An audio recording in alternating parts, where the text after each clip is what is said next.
को बहुत पहले लेके चलूँगा, जब मैं यहाँ पर 3 साल पहले यूट्यूब पर पढ़ाया करता था। उस समय मैंने पढ़ाते वक़्त में भी ये बात कही थी जब मैंने शुरुआत की थी कि हमने सीजल का पेपर दे दिया और हमारा रिज़ल्ट अभी नहीं आया है और जिस दिन रिज़ल्ट आएगा, आपके सामने अपना सेलिब्रेशन हम दिखाएँगे और हम आपको ये बताएँगे कि हम किस पद पे सेलेक्ट होते हैं।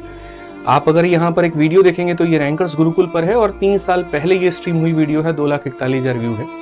और इसके ऊपर मैं साफ तौर पर ये बात बताता हूँ कि जीवन में जो भी मेरी मंशा रही है बहुत स्ट्रेट फॉरवर्ड रही है। 2 नंबर की बातें हमने कभी नहीं की। उस समय भी हमने ये बताया कि जैसे लोगों का सपना होता है इनकम टैक्स इंस्पेक्टर बनना, एमईए में जाना, लेकिन हमने शुरू से अपनी पहली प्राथमिकता ही एक पद के लिए रखी थी और वो था एक एक्साइज इंस्पेक्टर। और यहाँ पर हमने इस वीडियो के अंदर में बहुत स्पष्ट रूप से दिखाया था कि पहला जो पोस्ट का कोडी है वो हमने B23 भरा हुआ है, अगर आप देख सकते हैं तो। और ये है मेरा वहां पर सिलेक्शन का, जहां पर मुझे जो पोस्ट मिलता है 22/011/23/010, ये मेरा रोल नंबर है। आप सर्च कर लीजिएगा आगे चल करके, कोई दिक्कत की बात नहीं है। और वहां पर जो मेरा सिलेक्शन होता है वो B23 के पद पर ही होता है। और B23 कौन सा पद होता है आपको वो भी बता देते हैं बहुत तरीके से, सारी बातें देख सकते हैं आप यहाँ पर। B23 inspector of central excise यहाँ पर ही है। और ये वो पोस्ट है मेरे भाई जो मुझे मिलता है। जब हम सीजल 2019 में क्वालिफाई करते हैं तो हम B23 को पहली प्राथमिकता रखते हैं और मेरा सिलेक्शन होता है तो मुझे मिलता भी B23 ही है।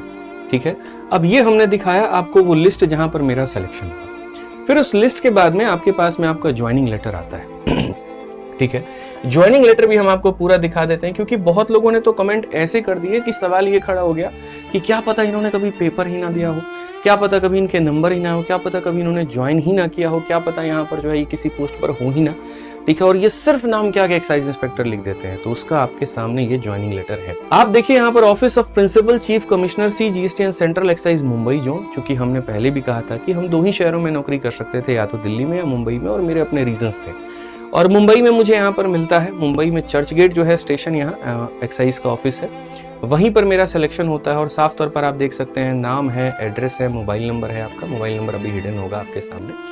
ठीक है, और उसके बाद में साफ तौर पर यहाँ क्या क्या लिखा जाता है जरा थोड़ा ढंग से पढ़ लीजिए आप। जो सब्जेक्ट है ना, ये सब्जेक्ट थोड़ा पढ़िए, सब्जेक्ट में क्या लिखा हुआ है। Offer of provisional appointment as inspector of GST and central excise on the basis of result of CGL 2019 के पेपर के बिहाफ पर आपको आपके एक्साइज इंस्पेक्टर के पद पे नियुक्त किया जाता है। आप आइए और आप आकर के अपनी ज्वाइनिंग लीजिए। मैंने कई बार कहा कि मैंने एक नौकरी नहीं निकाली है, मैंने कई सारी नौकरी निकाली है। और शायद YouTube पर पूरा एक पहला ऐसा शिक्षक हूं जिसने कड़ी मेहनत की, जो एक किसान परिवार से उठा, जिसके माँ हाउसवाइफ, जिसके पिता किसान, और उसने कड़ी मेहनत करके रूम लेकर के ट्यूशन पढ़ा करके जीवन में अलग अलग तरह के स्ट्रगल्स करके मेहनत करके लाइब्रेरी में लॉकडाउन के समय अपने आप को तपा करके ये सारे पद उसने हासिल किए।